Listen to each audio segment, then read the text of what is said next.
دانشمندان در نظر دارد تا برای ایجاد حیات در سیارات دیگر بخش از ژنوم انسان را به سیارات بیگانه‌ای که شرایط آب و هوایی مشابه به زمین را دارد ارسال کند و انسان را با استفاده از چاپکارهای سه‌بعدی در آنجا چاپ کند.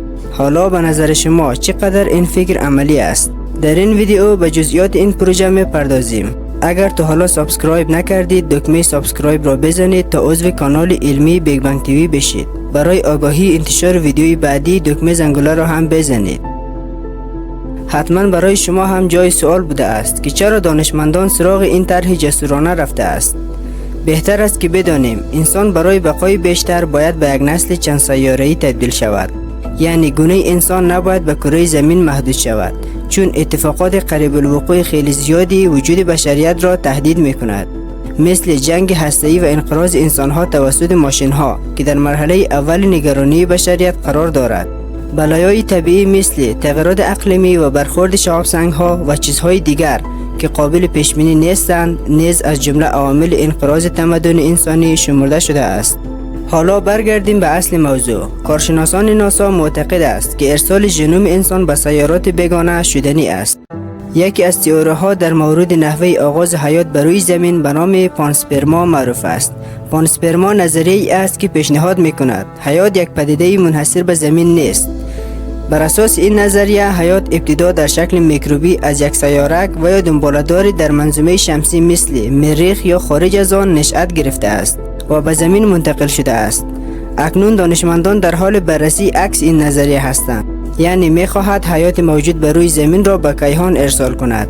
آدام استلزنر که رهبر مریخ نورد کنجکاو در آزمایشگاه پیشرانش جت ناسا بود، در حین کنفرانس در مورد این پروژه گفت که این ایده از نظر پایه‌ای با رمزنگاری اطلاعات ژنتیکی در باکتری شروع می شود، چون باکتری می تواند دی ان ای انسان را به شکل کامل و دست نخورده به جهان دوردست منتقل کند. این مثل حافظه کامپیوتر است که اطلاعات را در خود ذخیره می کند. به گفته این دانشمندان بخش‌های مختلف ژنوم انسان به محض ورود به سیاره مورد نظر دوباره به صورت ژنوم انسان روی هم سوار می شود. اگر این اشکالی از حیات در آنجا بتواند زنده بماند بدین معنی است که میتوان با استفاده از اشکال حیات در زمین دیگر سیارات را نیز بارور کرد. با این وجود در مورد چگونگی تبدیل این باکتری ها به انسان هنوز تبادل نظر وجود دارد. با گفته دانشمندان اگر ما با استفاده از این ژن ها توسط ربات ها با چاپکارهای سه‌بعدی شروع به چاپ انسان کنیم امکان پذیر و عملی است. ولی اگر بخواهیم برای ساخت طبیعی باکتری حامل دی ان ای از طریق فرایند ارگانیک منتظر بمانیم که تکامل پیدا کند میتواند صدها یا هزاران سال دیگر امکان پذیر شود و اگر تکامل هم پیدا کند معلوم نیست که شرایط جوی و محیطی جدید باعث چه تغییرات تکاملی در ژن آنها خواهد شد و یا به چه تبدیل خواهد شد. استلزنر میگوید ایده چاپ سه‌بعدی طوری است که چیزی در محل از ماده اولیه ساخته شود و ما قبلا هم بعضی از اندامهای انسانی را چاپ سه‌بعدی کردیم، اما دانشمندان ژنتیکی بیوتکنولوژی عقیده دارد که ما میتوانیم حیات بیگانه را هم در روی زمین چاپ کنیم. زیستشناس آمریکایی گریگ وینتر در حال توسعه یک مبدل زیستی دیجیتال است که میتواند فایل دی ان ای دیجیتال موجود زنده را به مکان جدیدی با سرعت نور انتقال دهد و شکل حیات اصلی جدید را در آنجا دوباره بازسازی کند که این به نوبه خود خیلی هیجان انگیزتر است.